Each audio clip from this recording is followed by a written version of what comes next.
Night Watch Archives. Case File 007. The Phoenix Lights, the night Arizona looked up. Section 1. A sky full of witnesses. Most UFO reports begin with a single observer, one person, one unexplained object, one account that investigators must either verify or question. The Phoenix Lights were different. On the evening of March 13th, 1997, thousands of people looked into the Arizona sky. Some stood in their backyards. Others pulled their vehicles onto the shoulder of the highway. Families stepped outside together. Police officers, pilots, teachers, business owners, retirees, children. People from every walk of life watched the same sky at nearly the same time. By the end of the night, the event had become one of the largest mass UFO sightings in American history. Unlike many famous cases, the Phoenix Lights were not confined to one neighborhood or even one city. Reports stretched across much of Arizona. Some witnesses first observed a massive formation moving south over northern Arizona.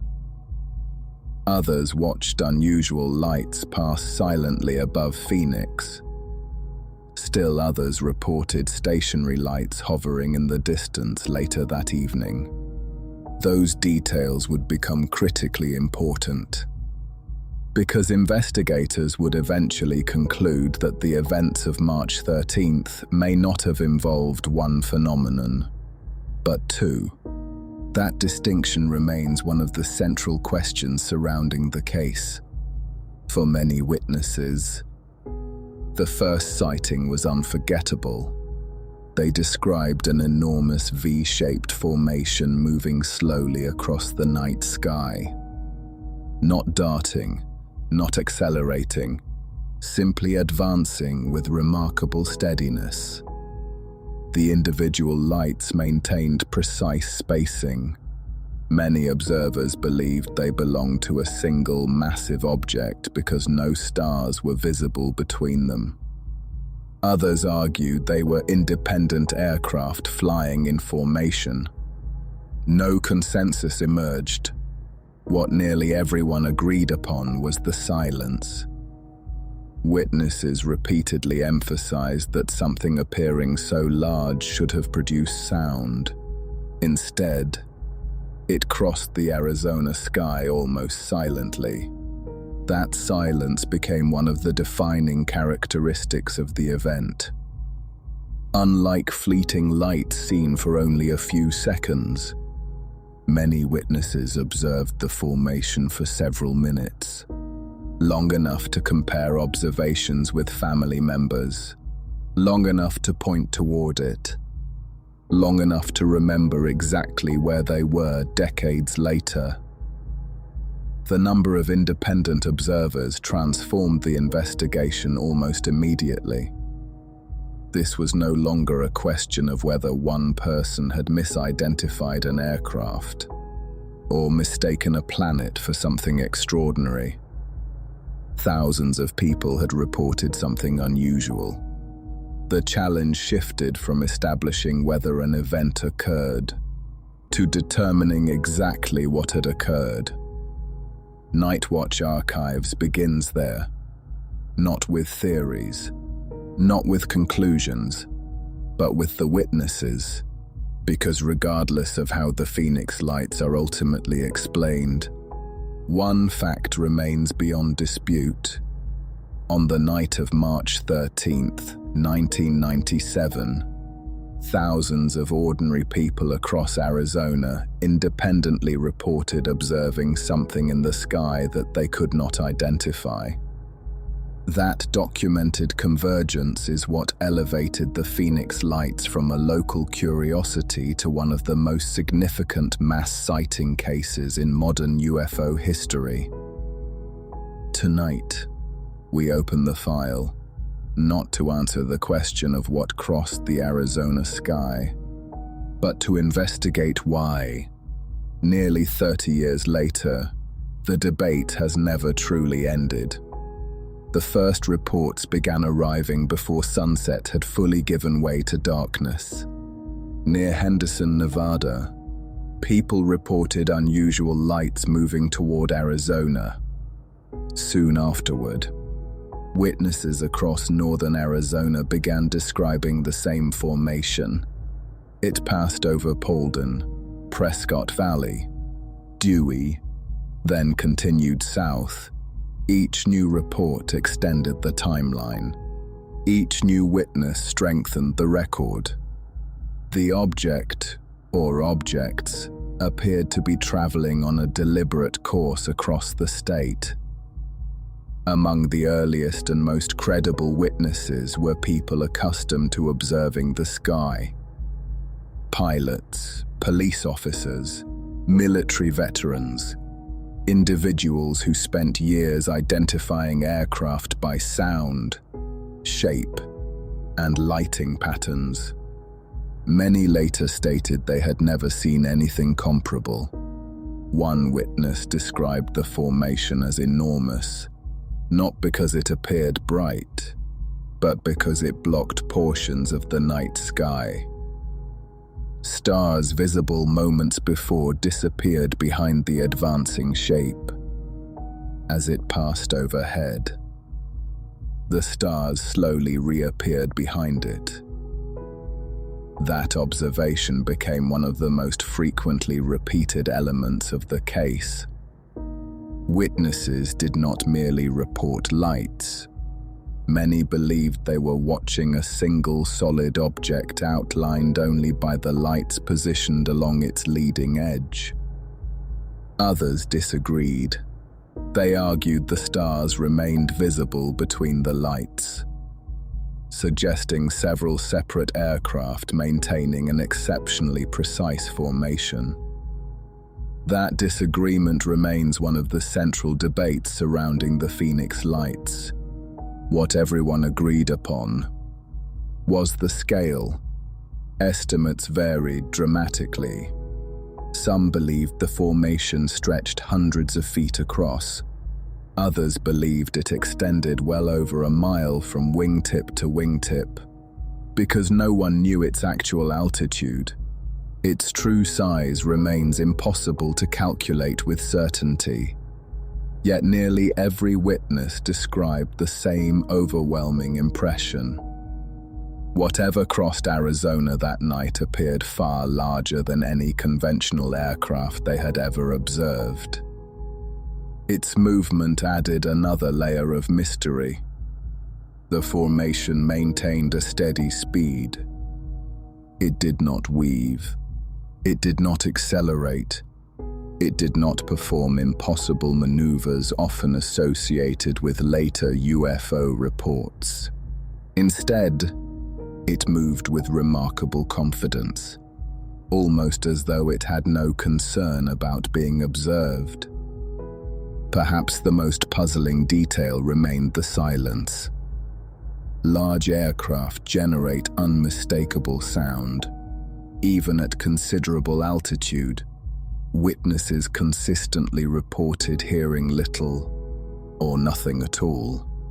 Some described only a faint rushing sound. Others heard absolute silence despite believing the object was directly overhead. That absence of noise became one of the strongest arguments against conventional explanations. If multiple military aircraft were flying together, why were they so quiet?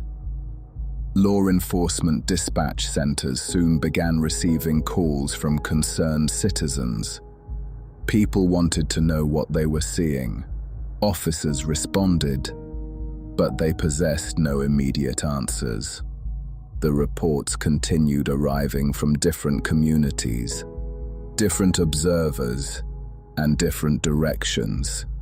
Each independently described a similar formation moving steadily across Arizona. That consistency quickly transformed the event into something investigators could not ignore. By the time the formation disappeared beyond Phoenix, the first phase of the mystery had ended. But the night itself was far from over, because several hours later, a second series of lights would appear above the desert southwest, and those lights would change the investigation forever. For many years, people spoke of the Phoenix Lights as though they were one event. The historical record suggests otherwise. By the time the massive V-shaped formation had continued south, many witnesses believed the mystery was over. It was not. Several hours later, a second series of lights appeared over the Estrella Mountains southwest of Phoenix. Unlike the earlier formation, these lights did not appear to travel across the state.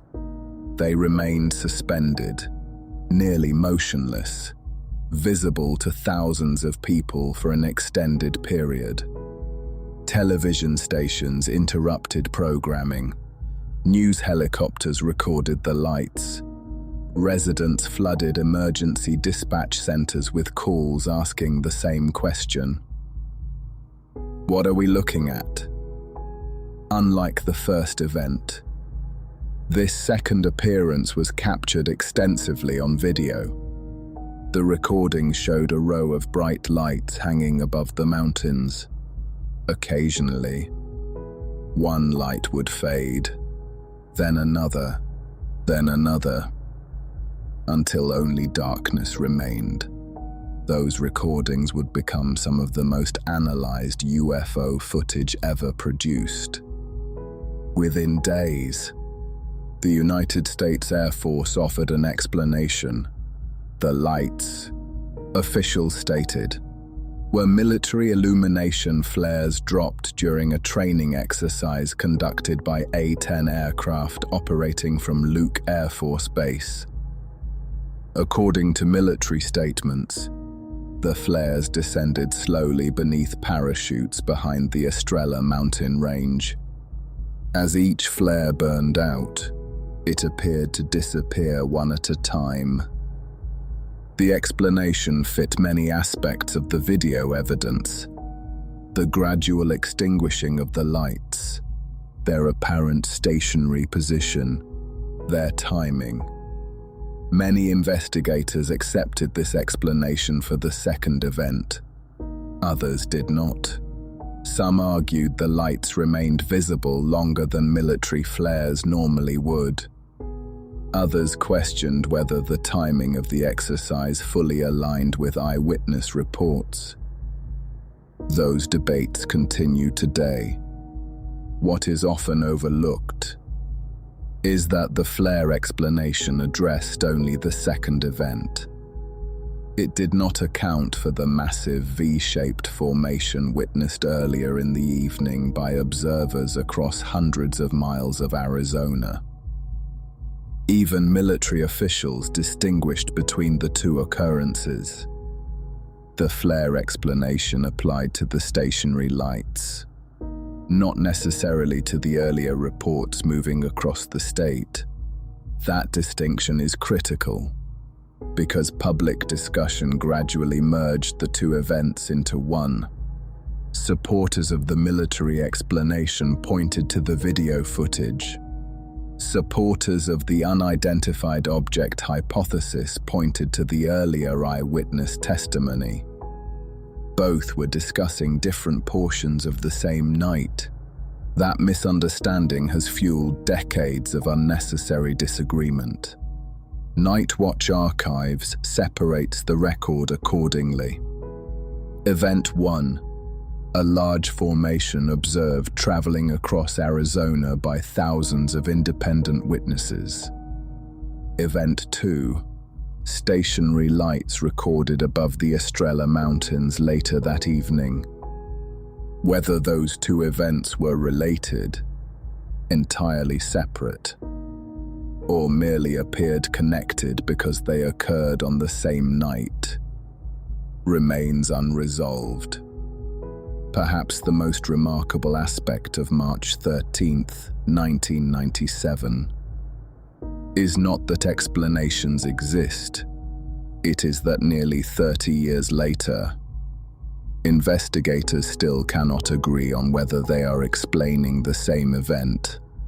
The Phoenix Lights were never a single mystery. They were two, and understanding that distinction may be the key to understanding the case itself. Once the reports had been collected, the investigation entered a familiar phase. Everyone agreed that people had seen something. The disagreement centered on what they had seen. For skeptics, the explanation appeared straightforward. Military aircraft, formation flying, atmospheric conditions. Later, illumination flares. Each element, they argued, combined to create an event that seemed extraordinary but remained entirely conventional. Others believed that explanation answered only part of the mystery. The earliest witnesses continued describing something that did not resemble military aircraft. Many insisted the formation passed directly overhead. If it had been multiple airplanes, they argued, the navigation lights should have been visible. The engines should have been unmistakable. Instead, witnesses repeatedly described a dark silhouette outlined by evenly spaced lights. Some believed they were not looking at several aircraft, but at one enormous craft. Astronomers examined the reports. Pilots reviewed the witness statements. Military analysts offered their own interpretations. Yet no single explanation satisfied every aspect of the case. That is often the nature of large-scale investigations. Different witnesses observe different portions of the same event. Memory changes with time. Distance alters perception. Perspective influences interpretation. The Phoenix Lights became a case study in those challenges. Perhaps no witness influenced public discussion more than Arizona Governor Fife Symington. Initially, Symington treated the incident lightly. At a widely publicized press conference, he jokingly introduced a staff member dressed as an alien, suggesting the mystery had been solved. The moment became one of the defining images associated with the Phoenix Lights. Years later, his position changed dramatically. After leaving office, Symington publicly acknowledged that he had personally observed an enormous unidentified object on the night of March 13th. He described it as massive, silent, and unlike any conventional aircraft he had encountered during his years as an Air Force officer and experienced pilot. His testimony immediately renewed public interest. Supporters viewed his statement as one of the strongest eyewitness accounts associated with the case. Skeptics questioned why it had taken years for him to speak openly. Regardless of interpretation, his account ensured that the Phoenix Lights would never quietly disappear from public discussion. Government agencies conducted no large-scale public investigation comparable to earlier Air Force projects such as Project Blue Book. Instead, the case remained largely within the hands of independent researchers. Civilian investigators compared witness statements, mapped flight paths, analyzed videos frame by frame, interviewed pilots, law enforcement officers, military personnel, and ordinary residents. Decades later, that work continues. The Phoenix Lights occupy an unusual place within UFO history. Unlike many famous sightings, the central question has never been whether people observed something unusual. That point is firmly established. Thousands of independent witnesses confirmed that. The question remains: what exactly did they observe? Nightwatch Archives recognizes that distinction as the foundation of this investigation, because uncertainty is not evidence of the extraordinary, neither is it evidence against it. Sometimes, the most honest conclusion an investigation can reach is that the available evidence supports more than one possibility. And in the case of the Phoenix Lights, that conclusion has endured for nearly 3 decades. The witnesses remain, the videos remain, the questions remain, and so does the investigation. Most investigations eventually reach a conclusion. The Phoenix Lights did not. Nearly 3 decades have passed since the night of March 13th, 1997. The videos remain, the witness statements remain, the military explanation remains, so do the unanswered questions. Throughout this investigation, we have separated the historical record into its proper parts. The first event, a massive V-shaped formation reported by thousands of witnesses moving across Arizona. The second event, stationary lights above the Estrella Mountains, later explained by the military as illumination flares. Those 2 events have often been treated as one. They should not be. The available evidence suggests they deserve to be examined independently. Whether one accepts the military explanation for the later lights, questions surrounding the earlier formation remain. Thousands of witnesses, separated by miles, reported seeing something enormous crossing the state.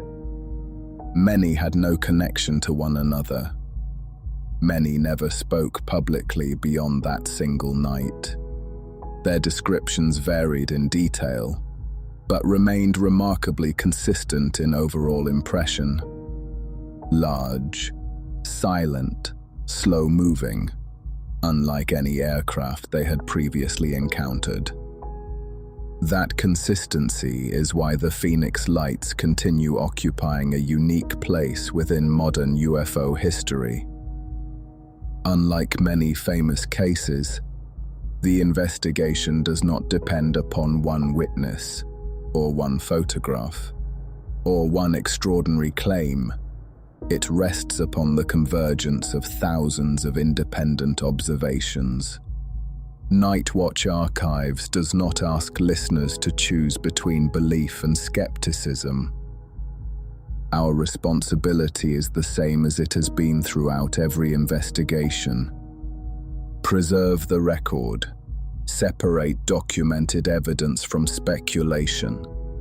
Recognize when questions remain unanswered. The Phoenix Lights demonstrate something larger than the mystery itself.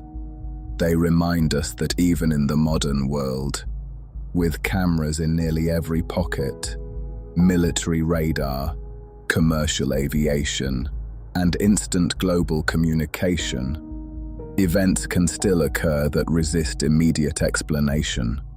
That does not automatically make them extraterrestrial. Neither does it make them ordinary. It simply places them within the growing archive of events that deserve continued study.